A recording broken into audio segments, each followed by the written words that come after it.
Assalamualaikum warahmatullahi wabarakatuh. Salam jumpa kembali untuk seluruh sahabat-sahabat YouTuber, sahabat media, serta para pemirsa. Dan untuk seluruh para pendengar, para penggemar di seluruh tanah air Indonesia, di Jagakarsa, Jakarta Selatan dan sekitarnya, maupun sahabat-sahabat kita yang ada di luar negeri sana. Semoga senantiasa kita tetap dalam lindungan Allah Subhanahu wa Ta'ala. Kembali kepada saya pribadi, Bung Jepri, selaku pemandu pembawa acara Radio RAS yang ada di channel Sadam, mengudara kembali untuk Anda dalam acara Tanya Jawab seputar dunia lain, edisi religi. Untuk saudaraku, saudara Taufik yang ada di kota Tangerang, atensi Anda sudah masuk di studio kami, studio Radio RAS yang ada di channel Sadam. Anda bertanya tentang minta dijelaskan dengan adanya Gorim, ya, Gorim.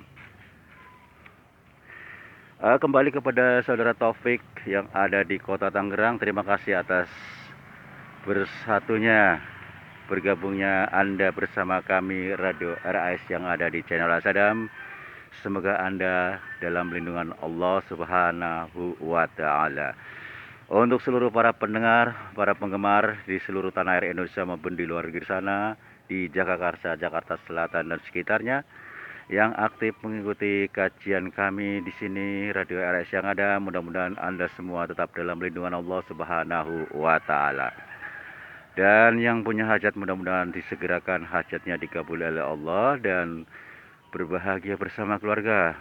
Harapan kami senantiasa selalu Anda berbahagia bersama keluarga dan diselamatkan dunia akhirat.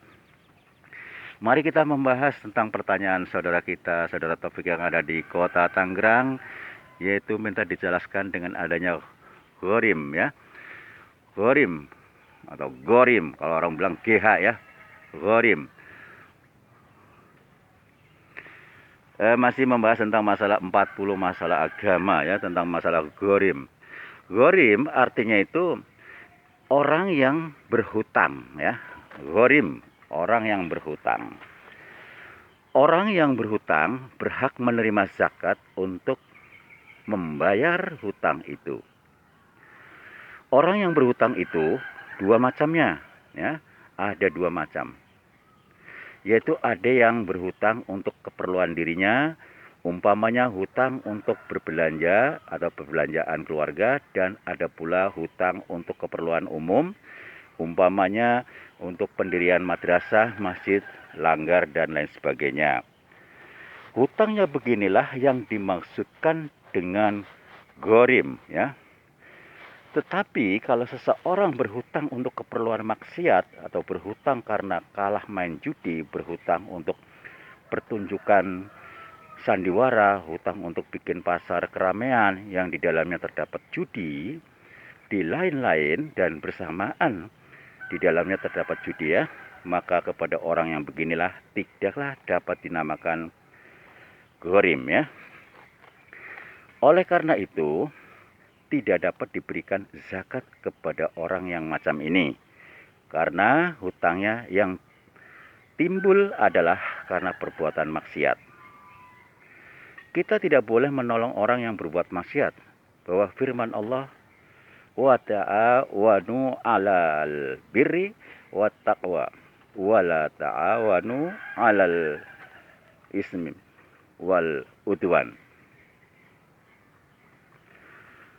Hendaklah kamu tolong-menolong mengerjakan yang baik-baik dan bertakwa.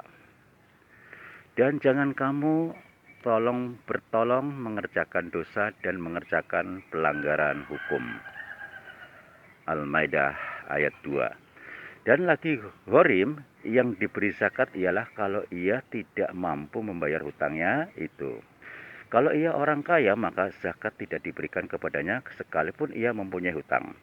Kalau ternyata bahwa zakat yang diberikan kepada si ghorim tidak dipakainya untuk membayar hutang, maka zakat itu boleh dituntut kembali oleh imam atau si pembayar zakat untuk dikasihkan kepada orang yang berhak lainnya.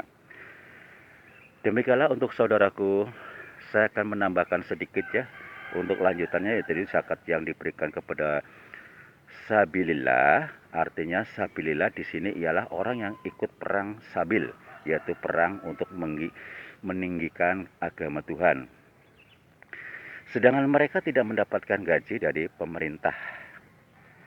Zakat hanya diberikan kepada laskar perang sabil yang perang dengan sukarela. Adapun laskar yang terdapat dalam buku stambuk pemerintah dengan mendapatkan gaji, maka ia diberi dari harta fai, ya, harta fai, yaitu karena harta negara yang bukan dari zakat. Inilah arti sabilillah dalam ayat zakat ini. Arti semacam ini dipatwakan juga oleh imam-imam Hanafi, Maliki, dan Hambali di samping Imam Syafi'i tersebut dalam kitab fikih menurut mazhab yang 4 dari halaman 621 sampai 626 pada jilid 2 begini. Yang pertama, dalam mazhab Hanafi, sabilillah adalah fakir miskin atau fakir-fakir yang menyediakan dirinya dalam perang sabil. Yang kedua, dalam mazhab Maliki, sabilillah yang mujahid atau laskar yang berperang.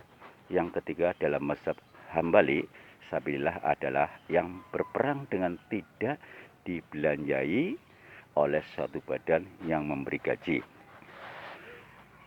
Yang keempat, yaitu dalam mazhab Syafi'i, sabilillah yaitu mujahid yang dengan sukarela berperang. Jelas terdapat bahwa arti sabilillah dalam ayat zakat ini menurut mazhab yang 4 ialah orang yang ikut perang sabil dengan sukarela, bahkan artinya setiap pekerjaan yang baik sebagai yang ditafsirkan oleh sebagian orang di negara kita ini, dan lagi tersebut dalam sebuah hadis begini.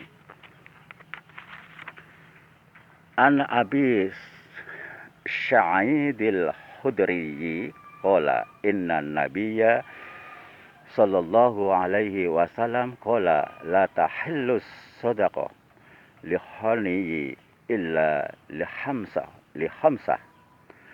li amilin alaiha aw rajulis taroha bimalih aw horimin ahur bi sabilillah aw hazifi sabilillahi aw miskin tusaddiqu alaihi minha fa'ahda minha lihoniyi. Dari Abi Sa'id Al-Khudri, beliau berkata ya bahwa Nabi Muhammad SAW tidak halal harta zakat dimakan oleh si kaya kecuali 5 si kaya, yaitu yang pertama si amil, yang kedua seseorang yang memberi zakat itu dengan hartanya, yang ketiga orang yang berhutang, yang keempat orang yang berperang fi sabilillah, yang kelima si kaya yang diberi hadiah oleh si miskin yang menerima zakat, ya. Lihat Fathus Sunnah bab 3 halaman 114. HR Abu Dawud, Ibnu Majah, Hakim Ahmad, Abu Dawud kedua halaman 119. Dalam hadis ini disebut Ghazi fi sabilillah, orang-orang yang berperang sabil. Hadis ini menafsirkan atau lebih menjelaskan bahwa yang dimaksud Tuhan dalam kalimat fi sabilillah dalam ayat zakat ialah orang yang berperang fi sabilillah, bukan setiap pekerjaan yang baik. Demikianlah untuk saudara Taufik yang ada di Tangerang, mudah-mudahan Anda paham. Tadi saya akan menambahkan sedikit ya, setelah Anda bertanya tentang masalah ghorim, saya menambahkan sedikit karena ada hubungannya dengan pertanyaan Anda, sehingga saya menambahkan karena waktunya tadi masih banyak. Mudah-mudahan dapat menambah wawasan buat kita semua, termasuk yang terkait si penanya yaitu saudara Taufik yang ada di Tangerang.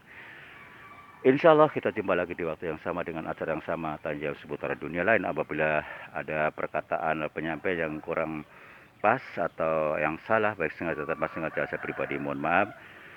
Dan untuk seluruh para pendengar, para penggemar di seluruh tanah air Indonesia yang aktif mengikuti kajian, mudah-mudahan setiap tayangan harapan saya dapat dikaji baik-baik ya, untuk menambah wawasan kita, Mudah-mudahan bermanfaat, dan insya Allah barang siapa yang berusaha belajar menambah ilmu agama, Allah selalu memberikan, menyediakan pahala dan dimudahkan segala urusannya, dikabulkannya hajatnya, akan mempermudah segala hal hajat dan dihindarkan dari segala mara bahaya dan malapetaka. Akhirnya saya harus turun dari udara. Insya Allah kita jumpa lagi di waktu yang sama dan dengan tema yang sama, edisi religi. Wassalamualaikum warahmatullahi wabarakatuh. Ihdinas syiratal mustaqim.